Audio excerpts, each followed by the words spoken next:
Ketopower Podcast. My name is Claude, your health coach here to help. Tonight I have the privilege of presenting an interview with Ede Fox.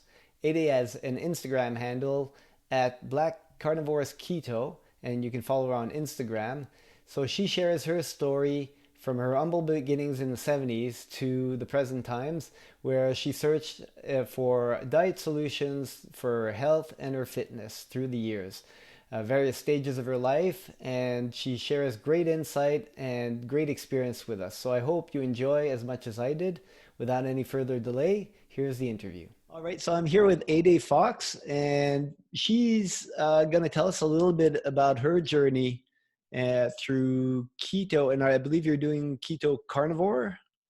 Yeah, now carnivore, but I started with keto. Okay, so you can walk us through the development. So maybe to start with, tell us a little bit about yourself, where you're from, your background, and even like life growing up, because I really like people to relate to a real person back there.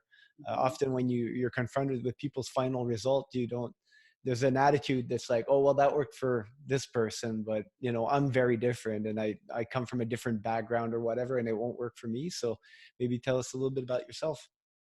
Yeah, I'd love to. I hardly ever get to tell my whole story, so this is exciting. I grew up in New York City. I was born and raised here, and I was, I guess, kind of in the 70s, I was considered like a chubby child, but in comparison to today, I was like totally normal. So I might have gotten a complex about my weight that was maybe undeserved. Yeah. Okay, I'm actually going to stop you there. You said you were a chubby child in the 70s. So Yeah. you're actually older than I thought just looking at you here. So would it be Yeah. too indiscreet to ask for your age? I'm 48. Wow. Okay. Yeah. So, So yeah, I have aged well, and for that I am very thankful, and I owe that to my parents for sure. Although I do think that this way of eating has really helped keep me younger looking. And in fact, when I show my before and after picture, I have definitely had people be like, "This is a great picture, but why is your mom in there?" Yeah. So I can definitely see that I've lost a lot of years of, having lost this weight. So I'm very pleased about that for sure. wow. Yeah. So, but in the 70s, that was kind of that in between time where we were going from like the older way of eating to this focus on, very, very low fat. So I feel like I had a foot in both ways of eating, and I spent a lot of time at my grandparents' house, and my grandmother cooked food the way she had always cooked it, and then my mom's house there was well, she followed every possible diet trend. So, I ate everything from macrobiotic to low fat to snack wells to, just whatever. So I kind of had a foot in both worlds. And I think that uh, I I wasn't as badly affected by this low fat trend as I could have been because of my grandmother, and I also always had a taste for beef, so I really did make every effort to get that at every eating opportunity. So I think it certainly could have been worse, but I always had sort of a difficult relationship with food, and I think that my weight only got worse because of the carbs and the sweets that I was eating. I did get sent. Now that I'm talking to you, I do remember going to I think the diet center. I must have been like maybe 12, and they had me go on a low carb diet, but at the time I was like, wait, I can have cheeseburgers with no ketchup? Like, what do I want to do that for? This So was when the low carb diet? I think I was like 12, so that must have been 82, 83. Wow, that was probably pretty much of ahead of its time in those years then. Well, I think it was part of like the end of the the Atkins phase. So Okay. So yeah. we're talking So what, mid 90s or? Well, remember Atkins, his first book came out in 1972. Like I think he published an article in Vogue magazine, and that's what kind of started the craze. And then he published a book in 1972. And then there were a couple more editions of it that came out. So the one that you're referring to that came out in the 90s, I think that was the fourth edition. And in fact, when I used to, even before like YouTube, I used to be a part of various forums to get support on following various different diets. And I did do the Atkins diet in the 90s when it was really popular. But there was a forum of women who were saying that, you know, the fourth edition of the diet wasn't really working for them. So they started a group called Atkins 72. So this was for people who were following the 1972 version, which, because it was so early, it didn't include a lot of artificial sweeteners and various kinds of, you know, low carb products. And so it was a very, what we might now call, you know, like a very clean or a very strict kind of keto. And they also didn't raise the level of carbs the way that Atkins had said that you could. And so they all were below 20 grams and didn't use any kind of artificial products or sweeteners or anything. Okay, So so the 1972 Atkins diet would have been a lot more like keto then if you're talking under 20 carbs, it 20 was grams of. keto. The induction Okay. level was keto, what we would call keto. Yeah. Yeah, and I can see with the popularity of every diet coming out, there's a real temptation for companies to come out with processed foods to sell to people to that would match that diet, right? Yeah. So Yeah. So so I've had a long experience with low carb, and my first experience was back in the 90s, and I did like it and I did well with it, but you know, I was like in my 20s and going out and drinking and, you know, eating whatever, and it was just, I found it too hard, you know, given like the lifestyle I was leading. So I kind of did it and it did well, but I did have some keto flu, and I was just kind of like, you know, there's so much other stuff that I want to be was focused it on. recognized as being keto flu at that time? Because I don't remember if they use that word, and they're that's a term I've heard only lately with the actual keto diet, but yeah, I don't remember. I definitely don't think that there was talk about you having a need for electrolytes or salt. Back then it was just sort of like, you know, you got to struggle through it, and then eventually it'll go away. And I don't think it ever really kind of went away for me. And then I just, you know, I didn't stick with it long enough to um, you know, to really make it work. So I kind of came back and forth, and then I um, I ate low carb, but not keto. Like you know, I made every effort to stay under 50 grams of carbs a day, and that was good enough. okay. Mhm. And so as I understand it, your mother was into a lot of diets. So was that mainly about losing weight, or did she have? Would you say she had a particular health consciousness for herself and her children, or it was mainly about losing weight for herself, and then you would basically eat what she was into eating at that point? Well, you know, she was always trying to lose weight, and I'm sure she won't be happy me telling, you know, telling her business all about town. But you know, she's struggled to lose 150 pounds for forever. But back then, you know, she was trying to lose weight, but also it was the 70s and the 80s, and it was very popular to be like, well, not popular, but in her circles to be sort of health conscious or vegetarian or try to get organic foods and stuff like that. So that was always part of what we did, you know, growing up. So in fact, I wasn't one of those people that had a lot of fast food, and you know, I never got that kind of stuff. But you know, so in that respect, I'm very lucky to have had, you know, really solid food growing up. But you know, there still was a lot of candy and stuff like that.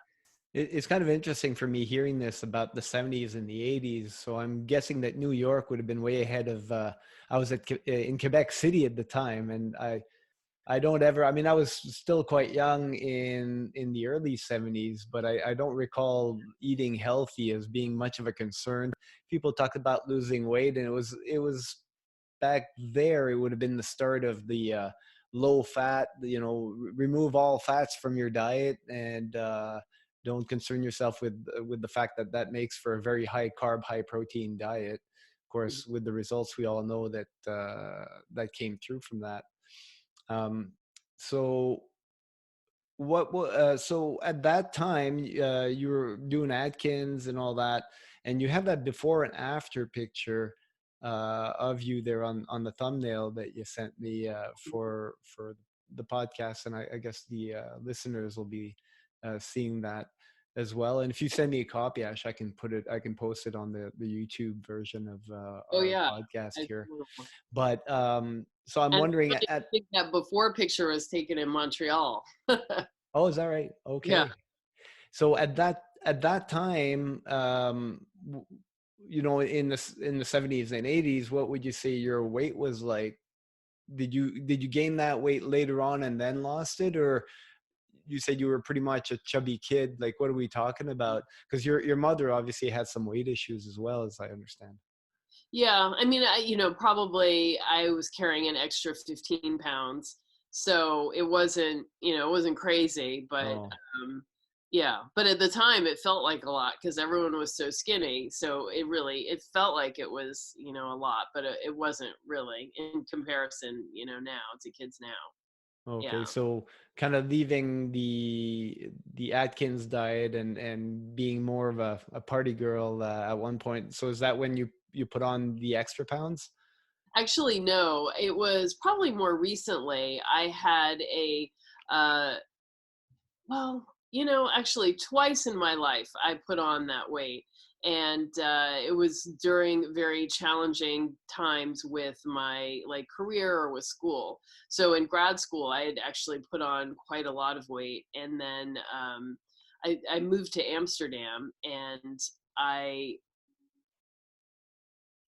yeah, I moved to Amsterdam and I just kind of stopped worrying about my weight and it just kind of took care of itself. I was walking around a lot and then riding a bike and, just meeting people and getting out. And so it just kind of took care of itself. But then the last time was in, I believe it was 2011. I had a really difficult job and a really difficult boss. And, through that experience, I like started eating and, yeah, my weight just ballooned up very quickly.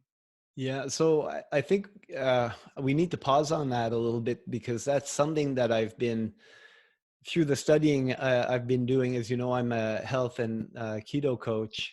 Mhm. I've got a background in physical activity science, which was my first background working as a coach in martial arts and outdoor activities. And I took more of an approach with the diet. And recently, I've actually started studying cognitive behavioral therapy for a concern that dealing with clients, I've noticed the effects of stress is a big blind spot in the diet industry, in my opinion. I mean, there's definitely some coaches out there and some information out there that takes a more holistic approach.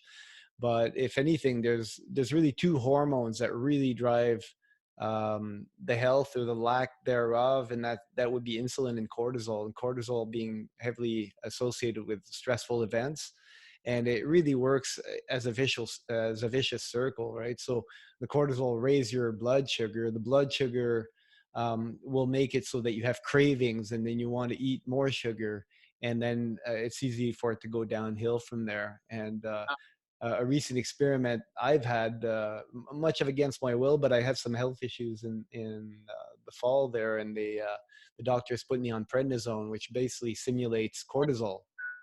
And it took about 2 weeks to lose about 2 years of keto dieting. In 2 weeks, I must have put on 25 pounds.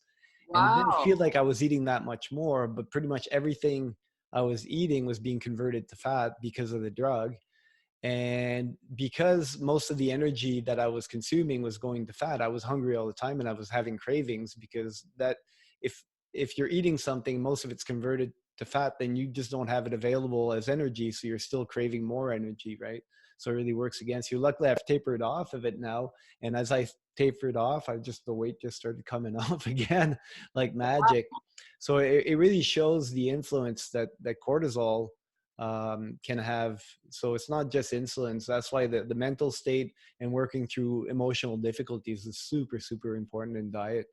And we see it, I kind of point to that as one of the main reasons why we see so much obesity later in life with people that were relatively fit in their teens and their 20s, and they take on a lot more responsibility. They have kids, a family, and all of a sudden all the stress comes in and they figure it's just part of aging, right? But if you take care of those issues, you can certainly maintain fitness and a healthy body weight through your later years. So that's kind of Well, what I'm working yeah. on at the time. I mean, I definitely was not what you would call fit in my younger years. I mean, I started smoking cigarettes when I was 13. You know, I'd hang out and we'd go drinking and stuff like that. So you know, I was healthy, but, you know, that was by luck, you know, not by my own work. Did you have to hide the cigarettes from your mother?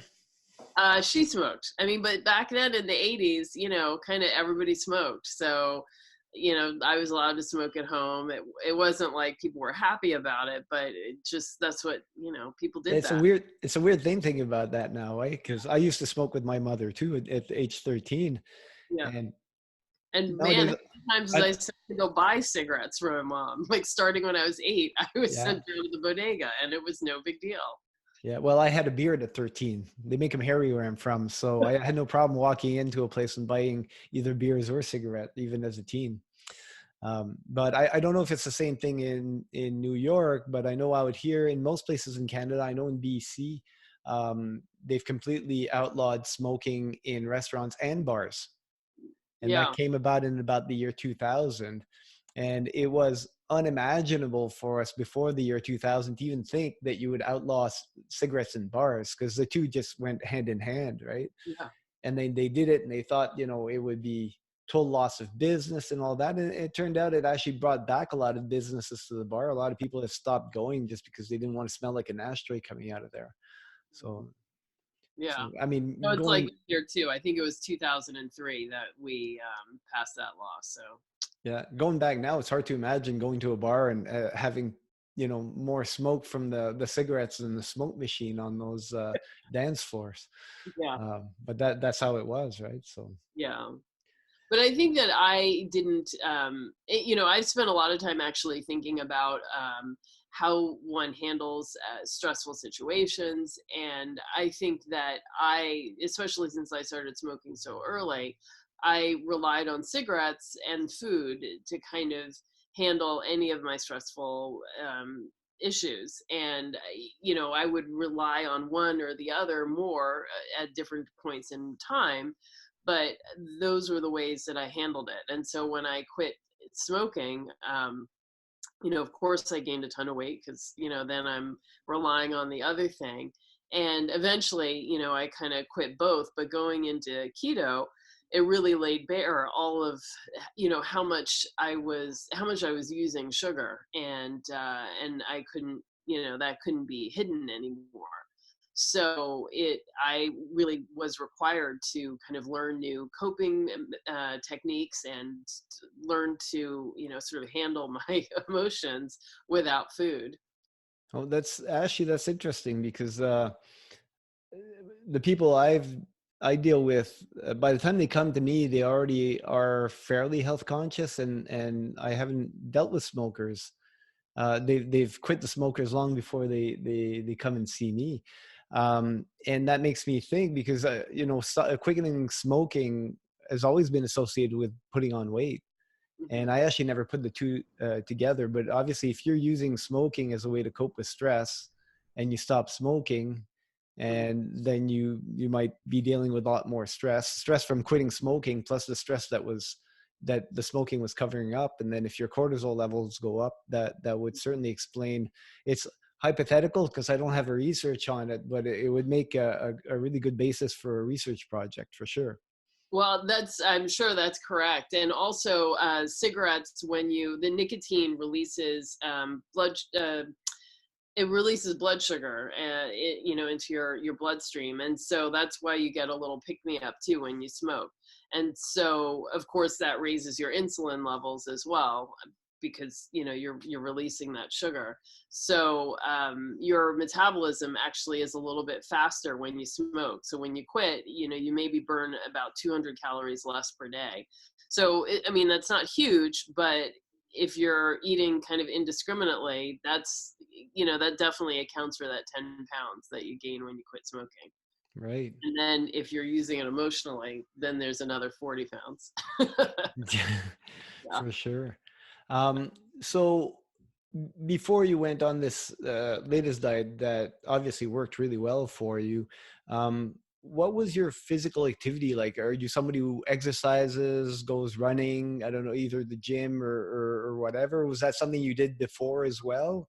And what did you transition into now? Yeah, I've paid for the gym for a long, long time, but I didn't really work out all that much. There were periods of my life where, I would get there like 3 times a week, and I didn't know, I never knew what to do in the, what I call the testosterone room. So, I never went in there, and basically just kind of got on the machine, and I would do that for a bit, and that was kind of it. So I didn't really know what to do. And actually, I remember when I was in college, I was working out with my brother, and he was kind of showing me like the chest press, and he didn't put any weights on the bar, and just had the bar, and I was trying to push it up and I couldn't do it. And I said, stop screwing around, like let go of the bar. You're making this hard. And he's like, I'm not touching it. And I'm like, stop messing with me. Like, let go, get away. And he's like, I'm not touching it. And I was like, are you kidding me? I can't even move this bar. So that was, and he was like really embarrassed for me. And I'm like, wait a minute, I've never done this before. But yeah, so that was about my experience with weights. And I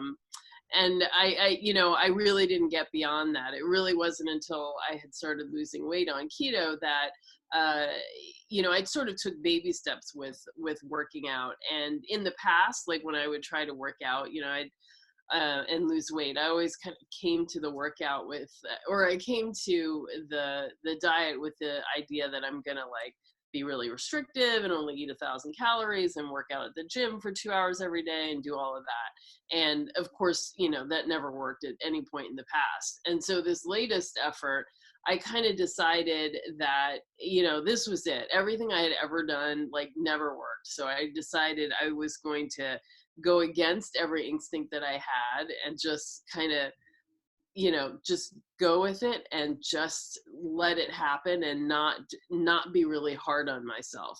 So I started the diet and I kind of went with that until I had lost about 30 pounds. And I decided I was just going to wait to work out until I felt like working out. And at my top weight, I was pretty heavy, and I had a lot of knee problems. So my knees really hurt going up and down the stairs. Give me some numbers here. So I was 246 pounds at my top. 246. Yeah, and I'm 5'7". how tall are you? 5'7". Okay, so Yeah. that's quite a bit. Yeah. And I live in New York, so I take the subway every day, and I live in a walk up. So I took the stairs all the time, and my knees were just killing me. And it got to the point where, like, if, in my house, and if I were in a place where there weren't a lot of people, I would go down the stairs backwards because that hurts the knees less. Wow. I don't know if you know that. But you wouldn't do that when people were looking. Yeah.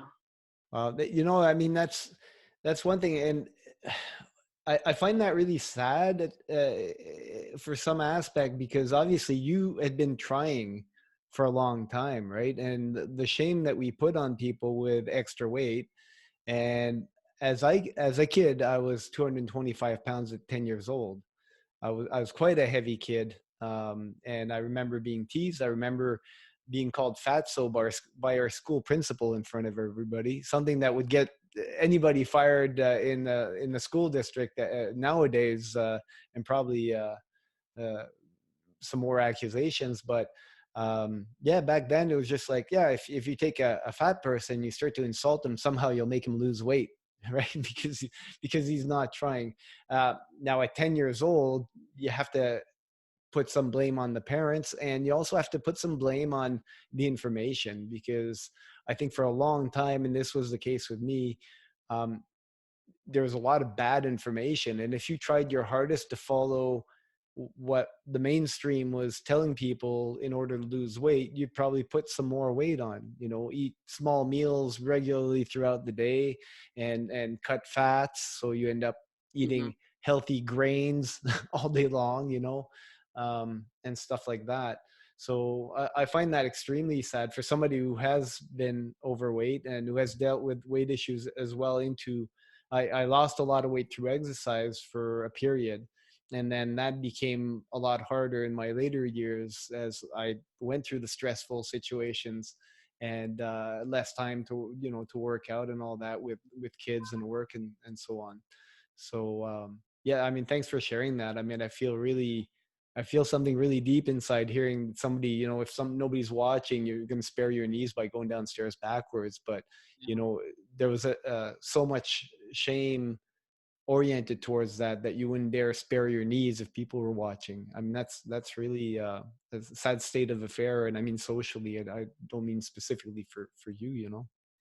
Yeah, for sure it is. And I, like you, feel like I I did have bad information, and there were times when I put a tremendous amount of effort into losing weight, and I was doing all of these things that weren't working, counting calories, trying to eat multiple meals, throughout the day, like fasting or eating like grapefruit at odd times or all of those things.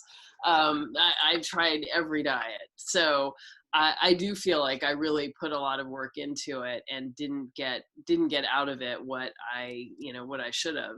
So this time I decided I was just gonna I was going to let my body decide what I was going to do. And so, I decided to wait until I started to feel like exercising. So once I lost about 30 pounds, I did start to feel like, oh, I'm kind of ready to move. I kind of want to move. I felt ready to do it.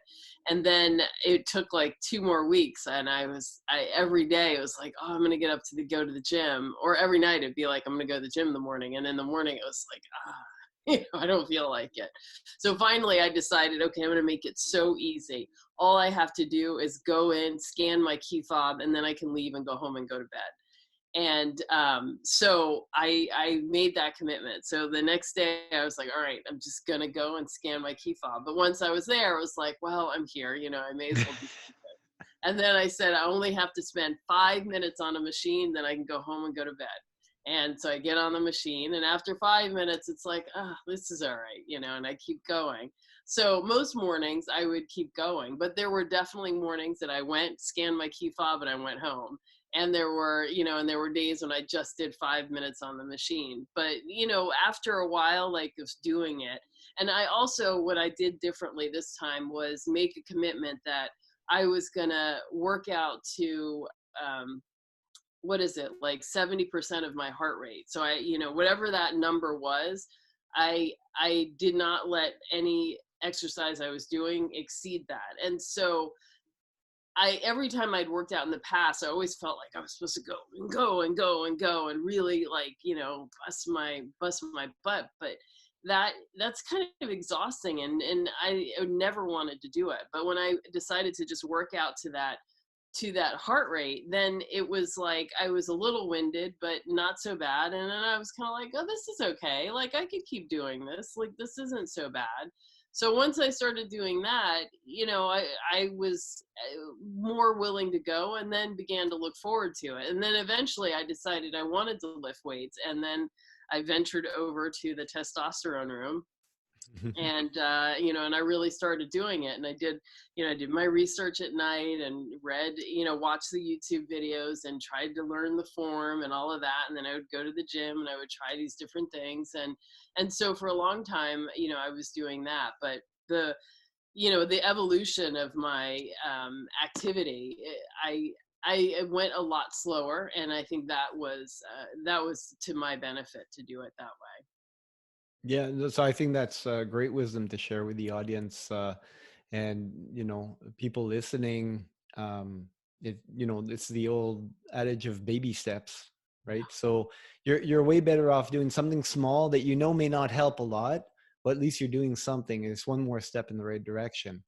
And as Mhm. you take steps in the right direction, it opens up the door to more steps. Whereas Yeah. if you just stay in bed, then it's you're not moving at all, right? And there's no momentum in not moving, except the momentum for not moving. Because that gets very addictive, not moving. Now, you talked that in your youth you were the optics of the people around you was to, a lot of people were thin, and so you wanted to stay thin. How would you say, before we get right into your present diet, you've shared with us, the evolution of as you lost a bit of weight, because 30 pounds compared to the total amount that you lost isn't the biggest percentage, but it's a Mhm. step in the right direction. But just losing that initial weight allowed you to go out and do the exercise. Now that must have an impact on your relationships as well, right? If you're going out, you're feeling a bit more confident. Maybe whether people are looking or not, you don't need to go downstairs backwards. Yeah. So that completely changes your how you relate to the world around you and the people around you. So how would you say that's evolved throughout the years before you got a lot fitter and now? Well, so much changed. I mean, your body is like how you move through the world. And I didn't realize how much I had changed how I move through the world. So once I lost the weight, I still didn't really get a good sense of the size of my body. So I'd like at a restaurant, when the tables and chairs are all really close, I'd sort of be like trying to ease through as if I were a much bigger person. And then it was like, oh, I don't have to turn sideways. Like I can I, go straight through. There's plenty of room. I'm guessing And it's better than the other way around, though. yeah, well, or I'd catch my reflection in the mirror and I'd think, oh wow, I look really thin here. And I remember saying something like that. Like I was looking through some pictures with somebody and I said, oh my, I look really thin in this picture. And they were like, you are thin. Like, what are you talking about?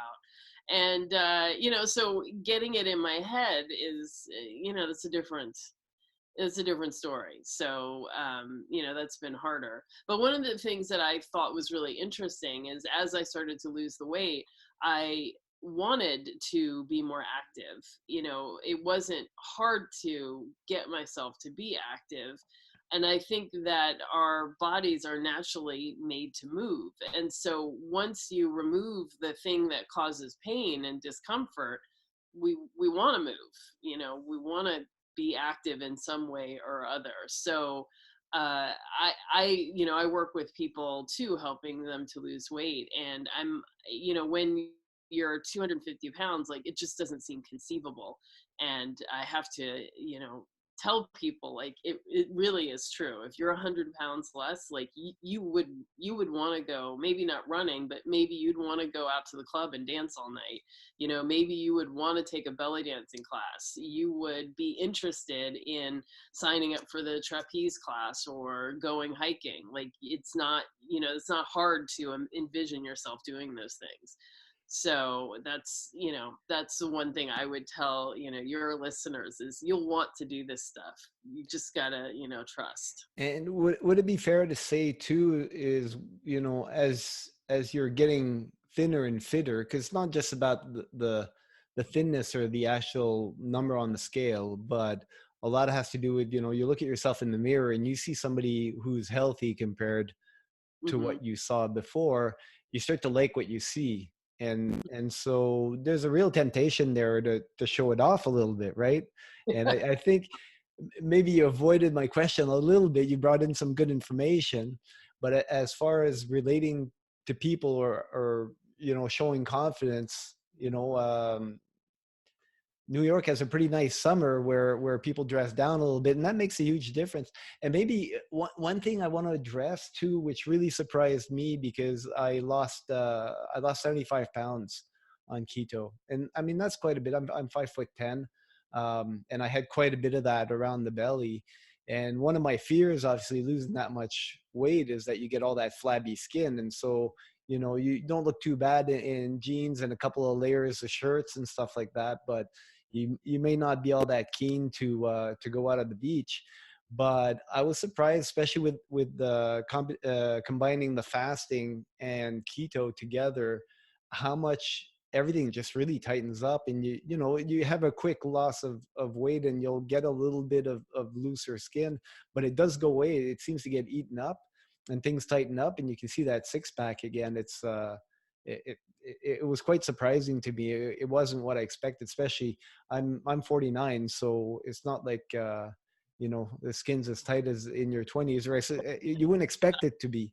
So I was just kind of wondering if you could talk to that, and talk to what your relationship, either by your own building confidence through it, and what people saw as well.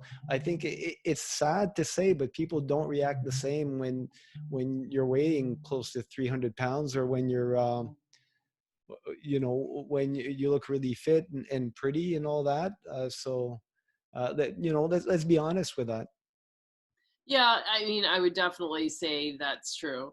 And it took me a while to feel more confident to sort of show things off. And I'm not sure that I ever really, showed things off like that. But I did make a commitment to myself at the time that I would start an online dating profile once I had hit 50 pounds lost. So I did do that, and I did that at I think the beginning of the summer, and the summer of 2016. So so I went out a lot, and I had fun, and it was interesting, and I met a lot of like random different people that I wouldn't normally meet. So that was pretty cool. And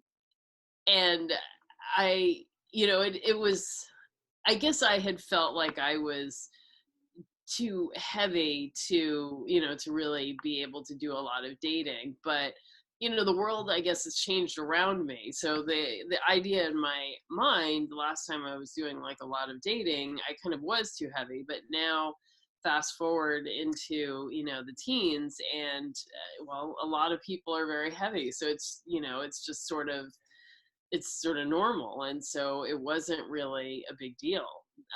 Not in the way that I kind of thought it was going to be a big deal. So you're saying that you got thinner while the standard got fatter? Yes.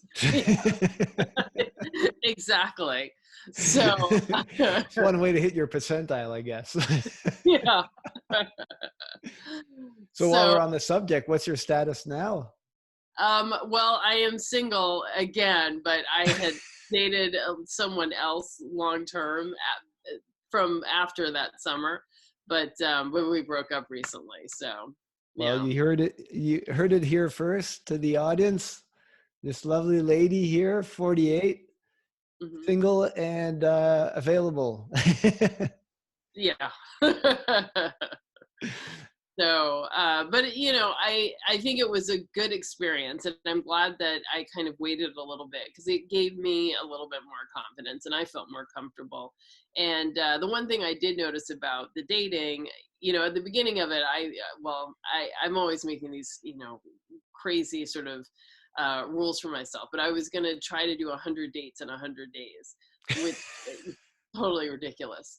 But I did do like maybe 3 a week, and that was a lot, and it was actually kind of a challenge. And so then I kind of started having us meet at the same restaurant or the same bar. So at least like I was going to the same place, and I kind of had a little bit of a rhythm. But it did cause a little bit of a hiccup in the weight loss, because even if you're having 1 drink with each person, that's still a lot of drinks. And it was more alcohol than I was drinking during my weight loss journey. So just to be clear, this is 100 dates with 100 different people in 100 days. That was the idea. See, I don't think I've had 100 dates in my entire life. Yeah.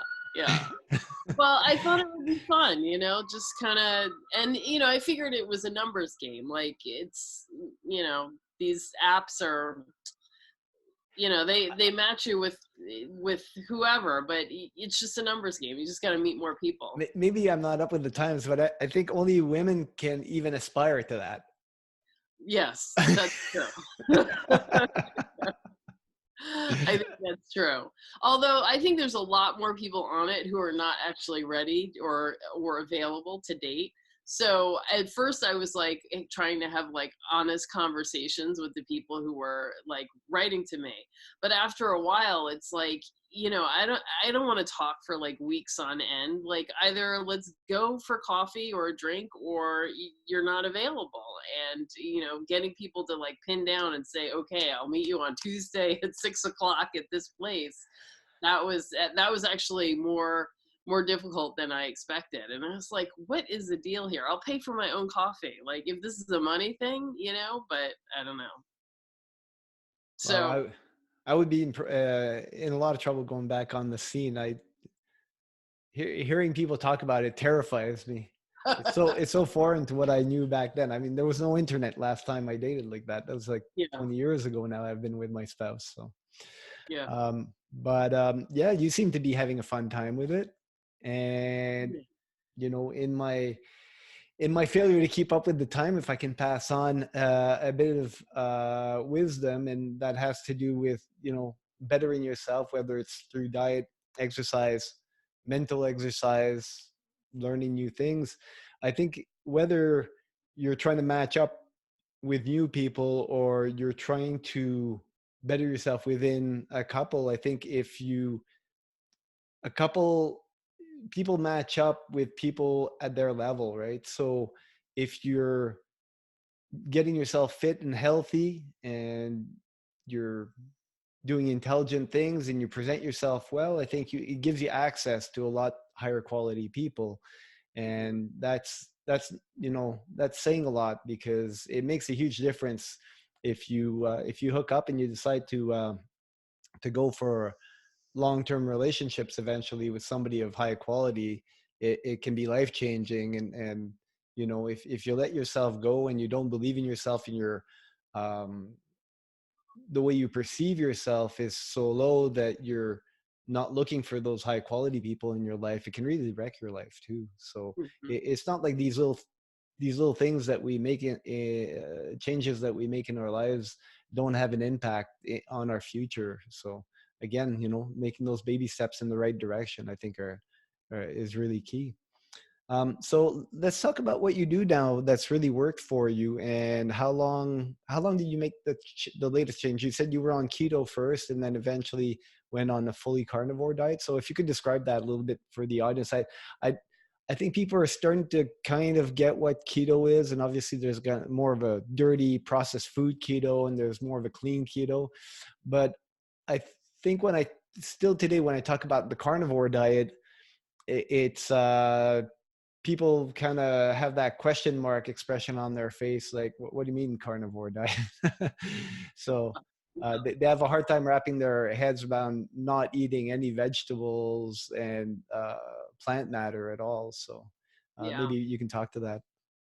Well, I started this particular weight loss journey in September of 2015, and so then it really kind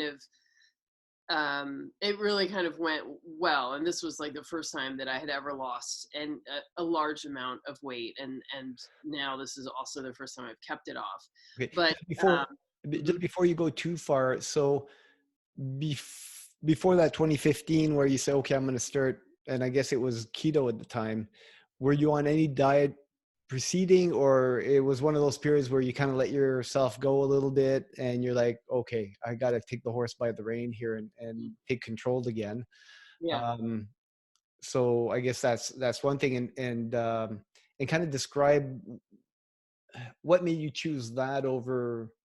I mean, right now there's a lot of different. You could have gone plant based, or you could have gone Oh, I've vegan, done. or whatever it is. So I'm just kind of wondering what made you decide to go the keto way. Well, I mean, I have done tons of different types of diets, and I had tried plant based, and that McDougall book, the McDougall doctor. I've done his program, and none of that stuff ever worked. And so this low carb was really the only thing that it had kind of worked in the past, and that I hadn't felt, like really hungry and uncomfortable on it. So that was kind of why I went back to it in the first place. Yeah.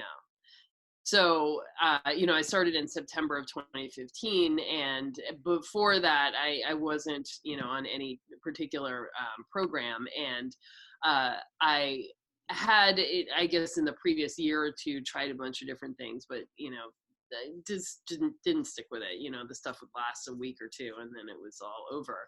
And I actually went to my brother's wedding. He got married in Montreal, and it was like a freakishly hot weekend that weekend. So it was like 100 degrees, and there's no air conditioner anywhere, and I guess like that's just not common to have air conditioners in Canada. So it was August and super hot, and there was nothing, and I was so uncomfortable.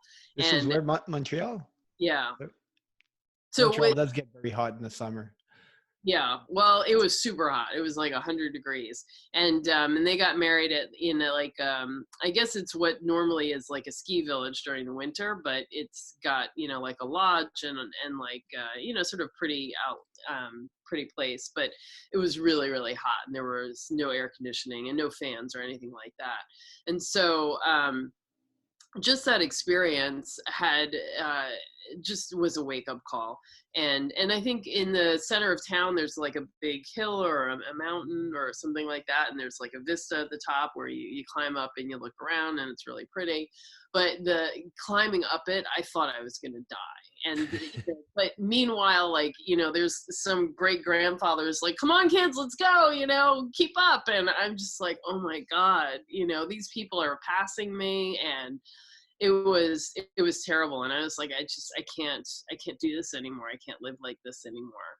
So that was really kind of when I decided, when I got home, that I was going to find something. And so that's when I got started.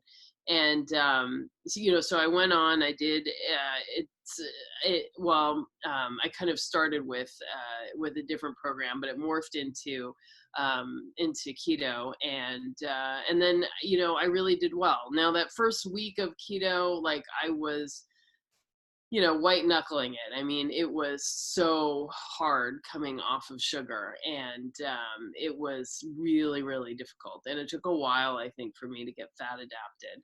And sorry, where so did you just go on the previous information that you already knew and kind of did it on your own, or did you like pick up a new book, or follow videos on YouTube, or actually hire a coach, or what was that transition there?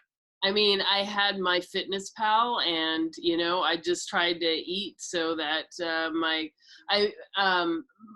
my hard cutoff was 50 grams of carbs a day, but I aimed to be somewhere around 30 or 35, and that was it.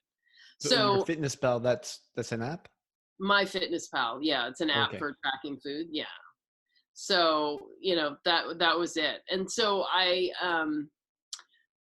in time I started to be more curious about the diet and how it worked and everything, and so I did some more research. And I don't know if you remember back in 2015, like there was no information, hardly any information. There were a few presentations on YouTube that some of the doctors gave at various scientific conferences, but there really wasn't much information. So I devoured that whatever information there was, but I was kind of like a trailblazer, so to speak. So yeah, you're definitely early on.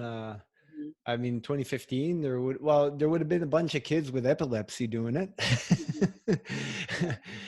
Potentially, there would have been maybe Dr. Mercola. What's his name? Well, there was Dr. Westman. I mean, that was what I looked at. And then Diet Doctor, that website was, I think, just getting started like in 2016. So, there were a few videos on there, but there, and I think maybe Amy Berger had, had her website or her blog, but there wasn't a lot of information. So I was kind of figuring it out along the way. And but I was feeling so much better. I mean, once I got through the whole sugar thing, I was feeling so much better that I knew that, this was going to be the way that I ate, that there might be some adjustments and some changes, but I wasn't going to feel any better eating any other way. So, that was kind of that. So, and then over time, how did I get to carnivore? After I lost the weight, I continued to watch videos and learn about what people were doing. And in fact, I had learned about carnivore, I think it was 2008 or 2009, because over the years, I have always sort of stayed, reading up on different blogs and stuff or different forums about ways that people lose weight. So whatever my way is at the time, that's what I read. But, you come across all kinds of stuff when you're looking for, those sorts of forums. So somehow I came across, people who were doing a 0 carb diet. And that's what they called it back then. And I came upon the forum, and it was like, at the time I was like, this is like crazy. But, I read it and I followed up for like 6 months reading it. And then I just decided, I don't know, I can't do this. And so eventually though, in the low carb circles, I saw Amber O'Hearn would give her presentations about how low carb, healed her bipolar disorder and all of that. And so over the years, I've heard her speak and been interested in wanting to try it. And it wasn't until, I guess it was December of 2017, that I finally was like, okay, let me give this a real try and actually do it. And once I did it, it was like, oh my gosh, I had no idea that this really would have this much of an impact. And then, it took a while to really kind of get over this idea that I wasn't killing myself by not eating vegetables. But once I did, it was kind of like, okay, this is how I'm going to eat. So I'm just curious as to, by the sounds of things, the keto diet was working well for you. So I'm just kind of wondering what the extra motivation to go completely 0 carb would have been for you. What was it? Just mainly just a curiosity as to, how far you could push it? Or did you feel like the keto diet was doing well for you, but there was still something that wasn't as well, as good as you were hoping, and then you thought that maybe that would help? So the keto diet was great for losing weight, but it did not help with some of my other stuff. And so things like inflammation and, all of my allergies and things. And I'd heard people say that it did that for them. So I was always kind of looking and trying to figure out what, why I wasn't getting those kind of results. And so going carnivore, it helped a lot with my allergies. And so for years, I'd been taking, Flonase and Benadryl and Sudafed and Claritin and what's the other one? I don't know, but those were the 4 that I regularly took, and then throwing in other stuff along the way. So I never got my allergies and stuff resolved. And then in addition to that, I have eczema, and I've been like in a continuous flare up for years now that, really hasn't been resolved. And then I also had undiagnosed asthma, and I didn't get fully diagnosed with that until 2018, the January 2018. So, those things didn't resolve on keto. And then going on carnivore, the allergies and stuff, that went away. And after about 6 months, I ran out of something. I didn't get to it right away. And then nothing happened. And so I kept not taking it. And then I kept being fine. And this was for the inflammation or for the eczema? Well, this was for just the allergies, runny eyes, Okay, that kind of stuff. And then for the asthma in May of 2019. So just 6 or 7 months ago, I stopped having all dairy. And, I mean, within 2 weeks, like my breathing was just, it was phenomenal, the change. And I didn't want that to be, because, I do like cheese like everybody else. So I had a bunch of cheese that I had just recently bought. So I kept testing it and taking out, testing it and taking it out. And it was clear that the cheese was a major problem. And so finally, after the last test, I was like, okay, this is it. I'm never going to have dairy again.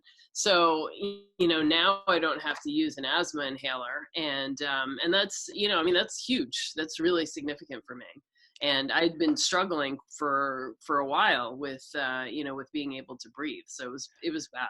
So with dairy, there's generally two aspects of the dairy that people react negatively to.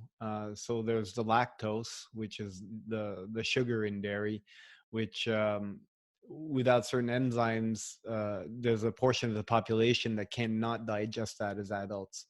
And then there's the casein, which is the protein in the dairy whey, that usually has a lot to do with the leaky gut syndrome, that with allergies and stuff. Were you able to identify which of the two or both were causing you problems, or you just identified dairy as in general, or do you know?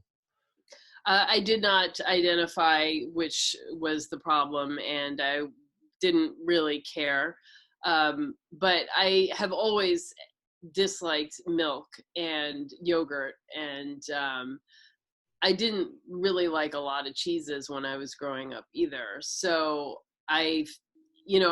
over time, following the carnivore diet, it requires you to kind of pay attention to your own body signals. And once I let go of this idea that there's a type of food that is healthy for me, that even if I don't like it, it is healthy for me and I must have it. As I started listening to my body and letting my body's taste determine what I eat, I realized that, there's foods that I've never liked and that have always been a problem. And so I think dairy is one of those. So I don't know what it is about it. Over the years, I've always said I was lactose intolerant because that's something that people seem to understand. But I don't know if that was it or if it was something else. But it's always been a problem. And then eggs is also a problem. And I think starting when I was about 10, I found that they made me super nauseous, and it probably took me another 15 years before I could eat eggs without feeling really nauseous. And then I ate them a lot. And then once I went carnivore, like I started to not feel great with them. And, it was kind of like, I need to take this out. It's not, it's not suitable for me. Okay, so we're starting to get a fairly good idea of what the diet's like for you. So no vegetables, no dairy, no eggs. Mm-hmm. So tell us of some of the things you do eat. Well, I do post everything, most everything on Instagram. So I part of the reason why I did that was, like, when I first decided to start this carnivore thing, it was hard to envision what a meal looks like without having like vegetables or spices or all this other stuff in it, and I felt like there weren't that many people for me to look at and kind of get a sense of what a meal is. So I just decided to, start taking pictures and at least provide that for people who might be coming behind me.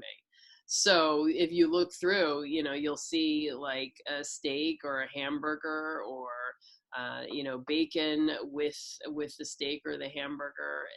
It's recently I made oxtails. That was pretty awesome. I've made pork belly, so some kind of hunk of meat. Do you And do salt. organ meats as well? So I have off and on, and I feel like it's probably a good idea. I have a hard time with the texture of liver, so I've been making pate, and that's actually been pretty good, and I kind of like it.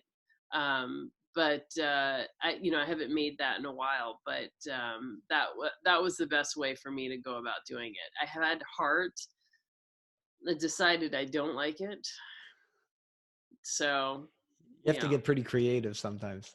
yeah, When Yeah, and I had no problems with the texture of liver until I started making pate. Now I don't want to go back to just liver because I enjoy my pate so much. yeah. So we use strands of pork belly, make them nice and crispy, and spread the liver pate on it. So Ah, there you go. there's our crackers. Yeah, yeah. Well, I would make meatloaf and slice it really thin and use that like a toast point. Yeah, and I found the heart, if you make it in the crock pot and you slice it really thin, you Hmm. can have it in through broth, like make a soup out of it, and it's not too bad. It's like I mean, it depends, but I'm pretty good with those things. Like for me, I've been on and off with the carnivore diet. I'm back to keto now. I actually appreciate having a bit more variety in vegetables, but um, I've got ulcerative colitis, and when I have flare-ups, the way I kind of get rid of the flare-ups is to go fully carnivore. Mm. And that's pretty good. Going back to vegetables doesn't really activate my flare-ups. I'll usually get flare-ups if, I remember at work, if everybody's starting to get sick and all that. Well, I won't get what they have. I'll just have a flare-up. So, uh, dealing with a hyperactive immune system for various reasons, and maybe that'll be a subject for a podcast for some other day. Mhm. Yeah. Max, what would you say if you were to name, your top three benefits of eating this way? What would you say they are? And then talk a little bit about the drawbacks. Well, I would say the healing. I mean, I've said in my Instagram bio that I came to carnivore for the weight loss and I stayed for the healing. So I feel 1,000 times better than I ever have before, and I don't see myself achieving better health than this way. So that is definitely the one of the benefits. It's cheap. I know people think that eating more meat is expensive, but it is not. Especially, where I live, broccoli is the same amount per pound that is a hamburger. So, it's expensive. So I don't think that eating vegetable items is cheaper. And then I guess what would the third benefit be? I don't know. I feel so great, and it's cheap. But the drawbacks would be, I guess, socializing. I mean, I'm now out of that stage where I want to be like, hanging out at the club or the bar and drinking a lot and all of that. So without alcohol, I think it's far easier to make gains in terms of your health. It's Sorry, New York. New York. So as far as drawbacks, how do you, like, I can name a few drawbacks that are maybe a bit more specific that I can think of. Um, Eating is very social, right? So when you're eating in a group and you have a very restrictive diet, um, especially if you're going out to the restaurant with a group of people, that can be like for me, it was particularly bad because it had direct impact on my colitis, right? So it's one thing to say, well, if I eat that, I'm going to gain a few pounds, or it's going to break me out of ketosis, and then it'll take me a few days to get back into it. But if it triggers some kind of colitis flare up, or if break out in a rash or something like that, or you start to get asthma, I mean, that's much more of a problem. So I can think the social aspect to me was difficult. Now, as we get further into the times, we find more and more people eating this way. So we tend to gather around with the people that have made that change, and makes things that much easier. I guess the worst case scenario would be, a bunch of carnivore eaters and vegans trying to eat together at a table. You can see where the conversations would go with that, right? Yeah. So Yeah. that can be sometimes a little tough. So I don't know if you've had those experience. Also, um, like how often you eat. See, like there's a real benefit to being able to fast. I know Um, if I'm on carnivore or keto, I can basically eat one time a day if I've got stuff to do. It's a little harder if I on a day I'm home because with people eating and preparing really nice smelling food in the house all day long, it makes it a little harder not to get tempted. But if I'm out working, I don't have the drop in energy. I can just keep going. I eat when I get home in the evening, and that's totally fine. That being said, if you want to kind of meet people to eat, then you kind of have to time it. And when you're with people that eat 5 times or 6 times a day, that makes it a bit difficult. So how do you cope with those challenges? well, um, I have tried to find other activities to do with adults that don't involve food. I think it's really hard, especially in a city where, just about every activity revolves around food. I just decided I was going to have to, kind of get over that. And I just wasn't going to eat at every eating opportunity. So, so that's one thing. You kind of got to set your mind around, how you want to be around food, and not eat at every time it's presented to you. But I try to like set up trips to go hiking, or to like go and do something, where you're moving around and you're not just sitting and eating. Now, the people I'm with are, more or less interested in doing that. Most people do just want to go and sit and eat. So it's been a little bit hard to get people up and going, but there you go. Yeah, and Um, mind you, even if you're going hiking with people that are running on carbs, you'll be stopping every couple of hours or every hour to, oh, I've got to sit down and have a snack now. yeah, And I do a lot of ski touring and mountaineering and stuff like that, and yeah, that's certainly a thing. Like I'll have a coffee in the morning, and then I'll go for climb a mountain all day, sometimes 4 or 5 hours, and I don't need to take a break because of the way I'm fueled. And yeah, yeah, and then it really breaks the rhythm, to be with people that need to stop and eat all the time. But it yeah, makes a good opener for conversation though, because they can see you can keep going and you don't seem tired, because it really builds endurance. yeah. Um, you know. And sorry, you were gonna say something else? Um, well, let's see. I don't have a set number of times to eat in a day. I don't seem to do too well with once a day, but I have been experimenting lately with longer extended fasts, so like 72 hours.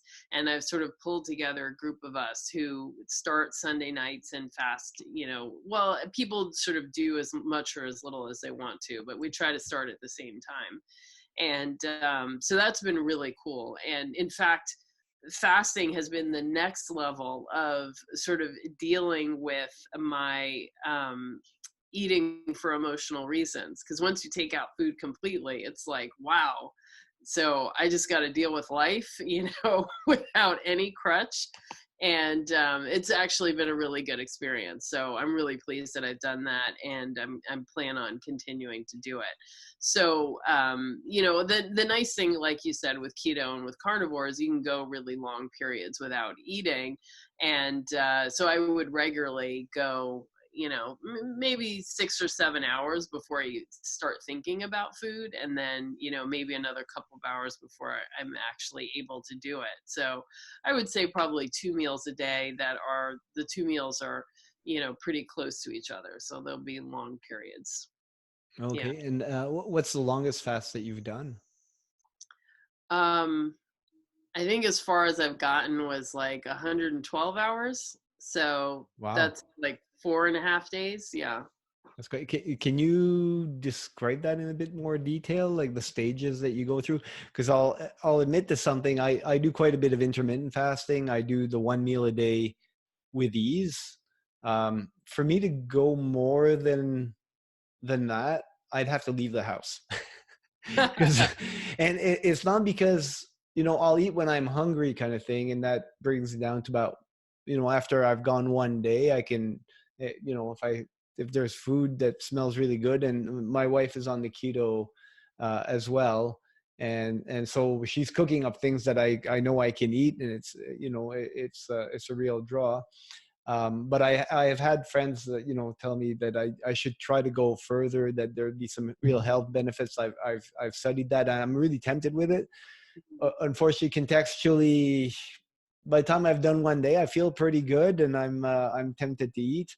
But if you could describe that in a bit more detail as to, because I know there's real stages to it, and they say even like once you get past, I think it's 72 hours, you've basically almost replaced the entire immune system. Yeah. So what Yeah. are there's the technical aspect of it, but as somebody who's done it, if you could tell us, a bit how that feels and what you go through when you do that long a fast.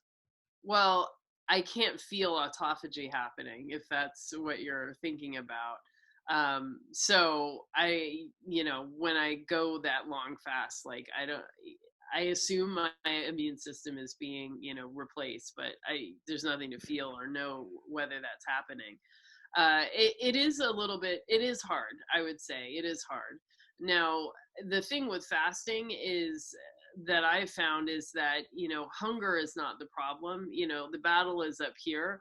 It's not in the stomach. And so once I accept that, I realize that, I assume that I'm going to be like ravenous all the time, but I'm never feeling more hungry than I felt after 5 hours after my last meal. So it's not, it's not a terrible physical feeling, but there's that mental desire to eat. And what I find is when I'm fasting, like I don't sleep as much. So if I go to bed at midnight, I wake up at 4:30 and I'm just up. And I find that all of this time, like not eating, I'm not like with people as I'm not eating, and I'm up super early, and it's just a lot of time with myself. I'm just kind of like, I don't want to be with myself and in my head anymore. And there's something about eating that like kind of takes you out of your head. I don't know if that makes sense. Um, so it's a little bit, it definitely is a practice. Like I can see why there's, the spiritual aspect. And I think that too is what kind of started me paying attention to my, what my body is saying. Because I think with keto, we get so wrapped up with what are the correct macros and how much of this should I be having. And I tried PKD for a while, that Paleo Medicina clinic, like they're 2-to-1 fat to protein.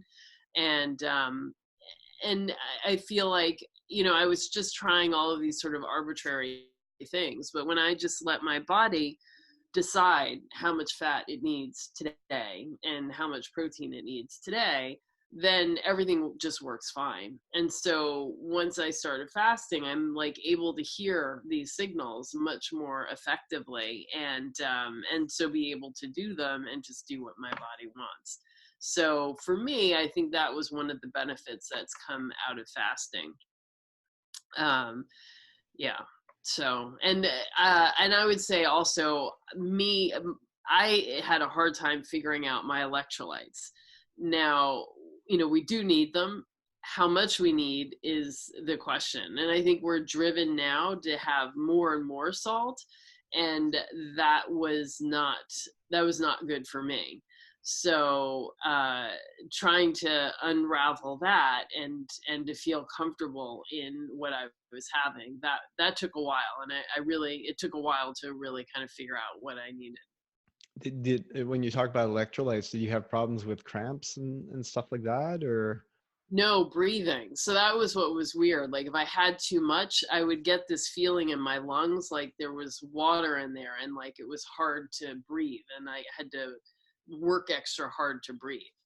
And I think like having a lot of salt was actually drawing water into my lungs, because Oh, that's what it felt like. And I've heard that before, like people who have like congestive heart failure, some of what can happen is water gets drawn into the lungs, and how that happens. I think it can happen from a number of things, but it can happen from salt too.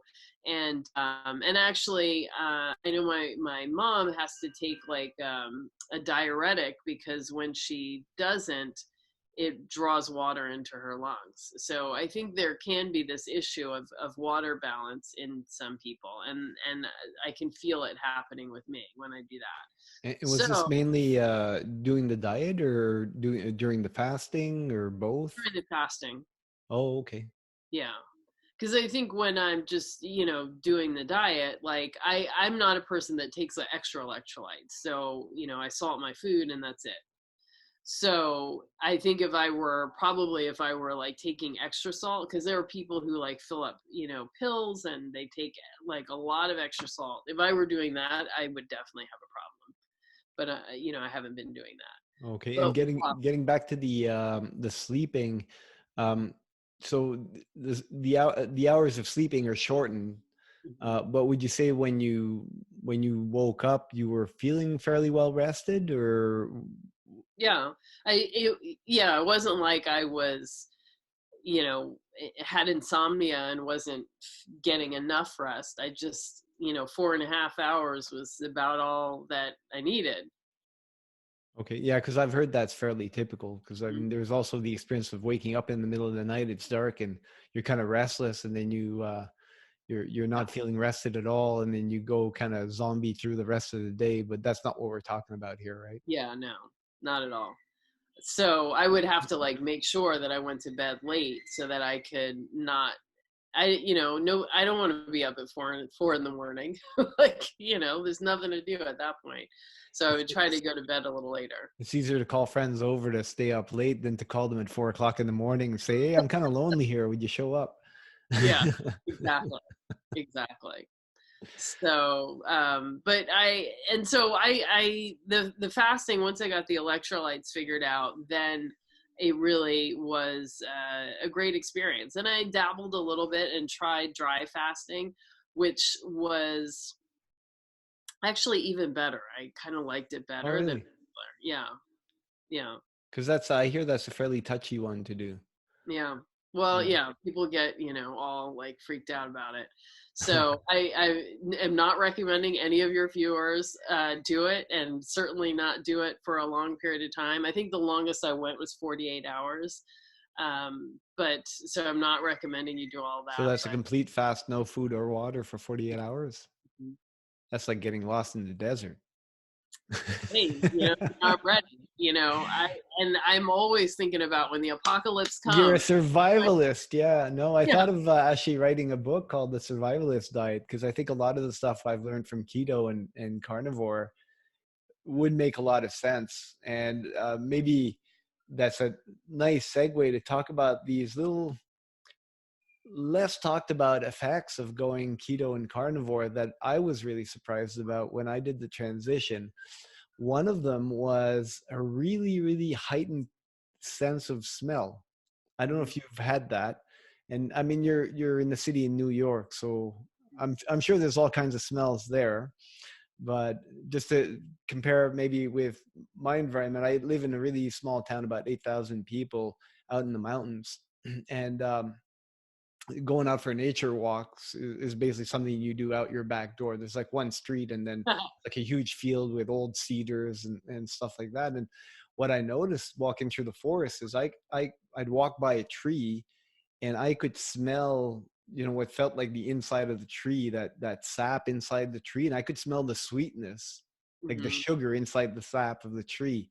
So, I almost felt like, kind of following my nose, and it was kind of like a bloodhound following a trail. And,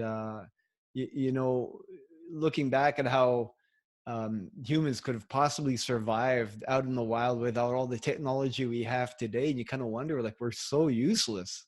Hmm. But then you kind of change and you have what I would call a much more natural diet where, you're eating what would be the equivalent of game meat and maybe a few vegetables that you can grow yourself. You're doing without all the grain and all the artificial sugar and all that. And also your sense of being part of what's in the surrounding and part of nature is completely different. So that was one of them. I don't know if you can speak to some of the experience that you've had, either that keen sense of smell or others that you noticed. Well, I'd forgotten until you mentioned this. I had lost my sense of smell for quite a long time.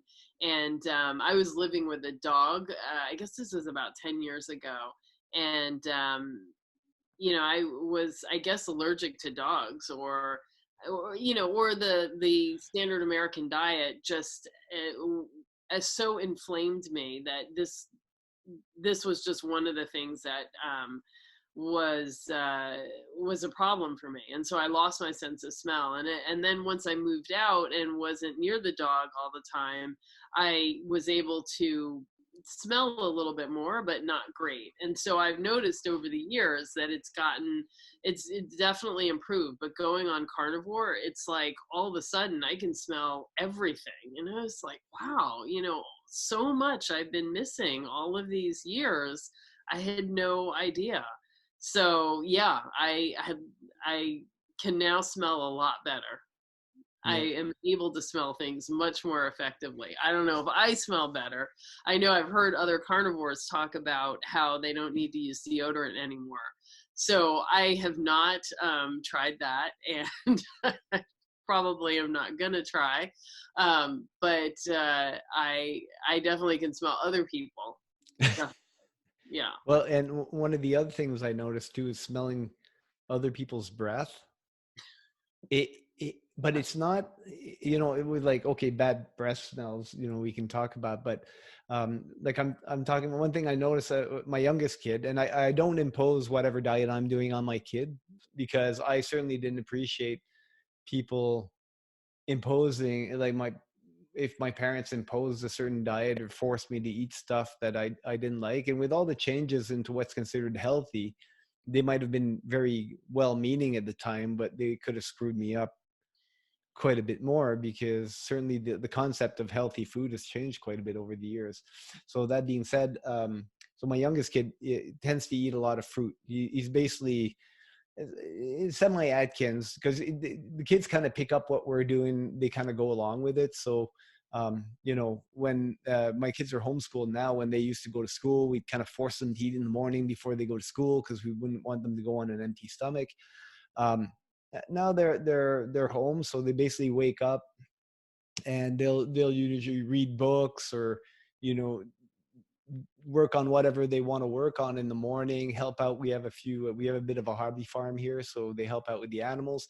And sometimes they won't eat until 2 o'clock in the afternoon, and it's just very natural. They're like, I'm not hungry, I'll eat when I'm hungry, and we let them do that. And so there's a real natural tendency, for them anyways, to do some intermittent fasting, and they'll eat around 2 o'clock. Then they'd be good. They'll have a snack maybe before bed, and then they're good till the next day. That's kind of their typical day.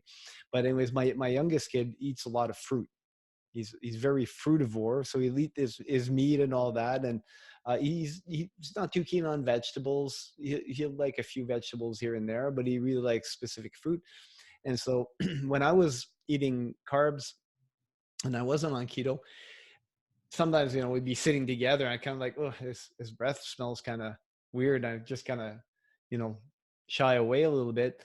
And now that I'm not, I actually pick up a lot of the sweetness from all the fruit he's eating on his breath, and it almost smells like cilantro or citrusy. It's just like, I'm like, who has a breath like that? You're like, that's not a normal breath smell. So I noticed that changes.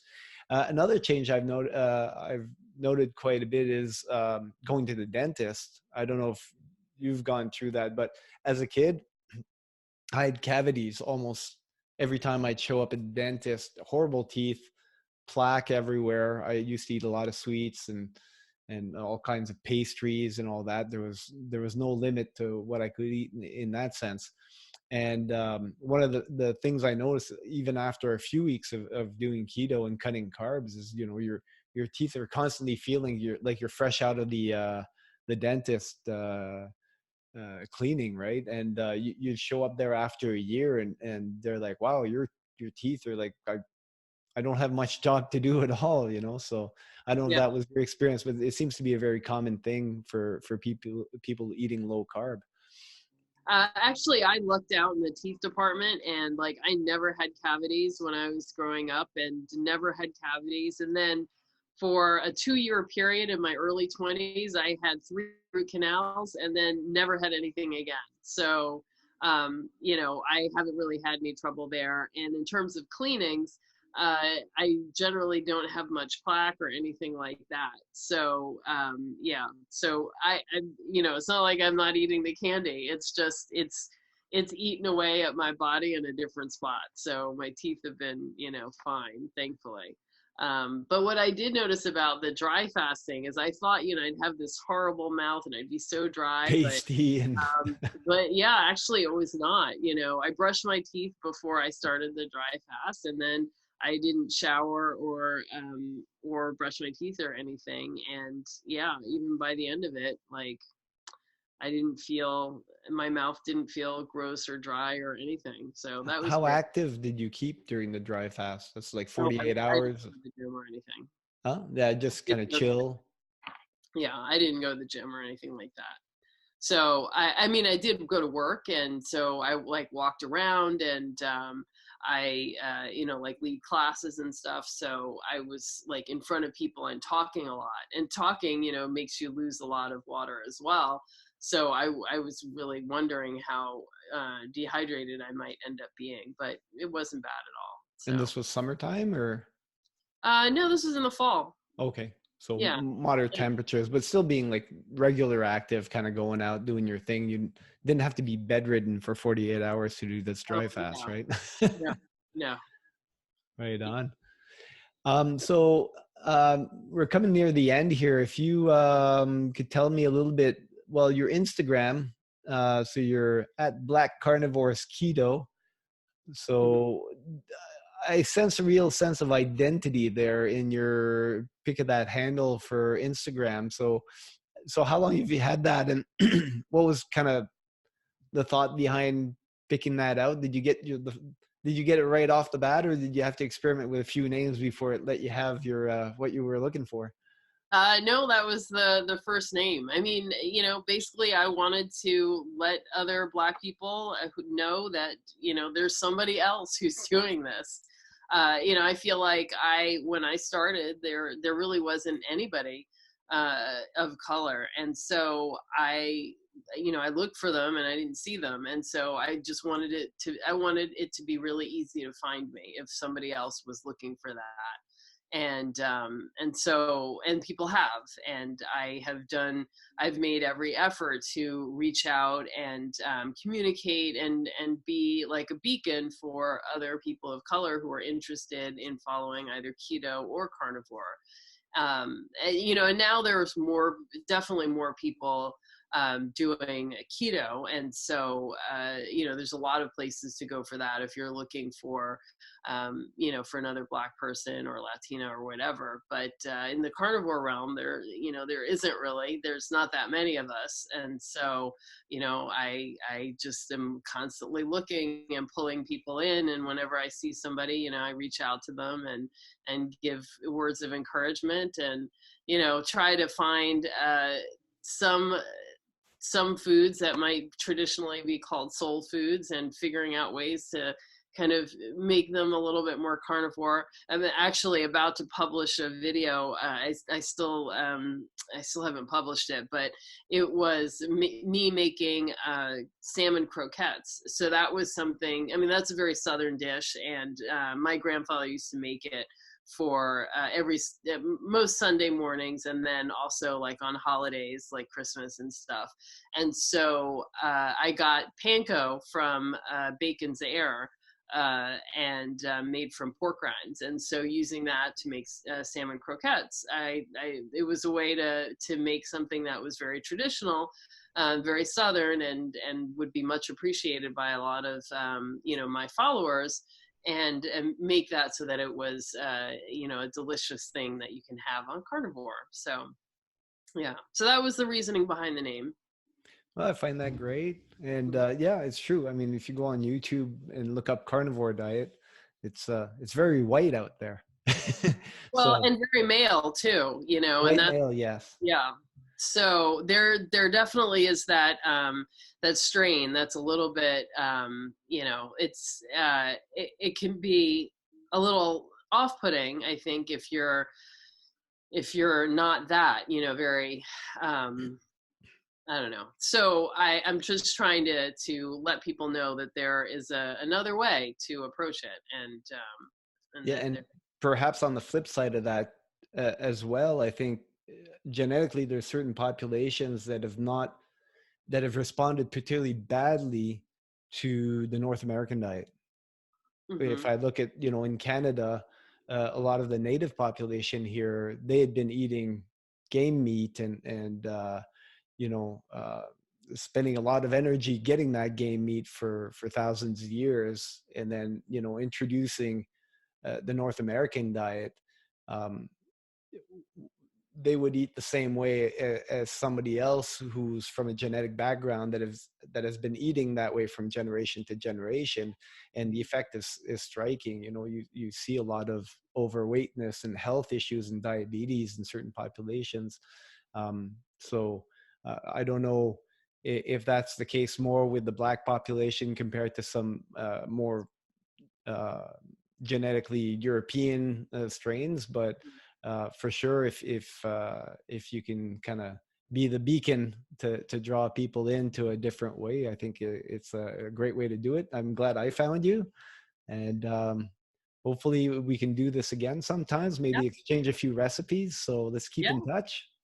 And absolutely. I would love that. thanks for sharing all that with us. Do you have any final comments for the audience? And Well, no, just thanks for having me on. I really appreciate it. Definitely check out my YouTube channel, Healthy Keto Living with Ede, and follow me, subscribe, and yeah, let's just keep up the conversation.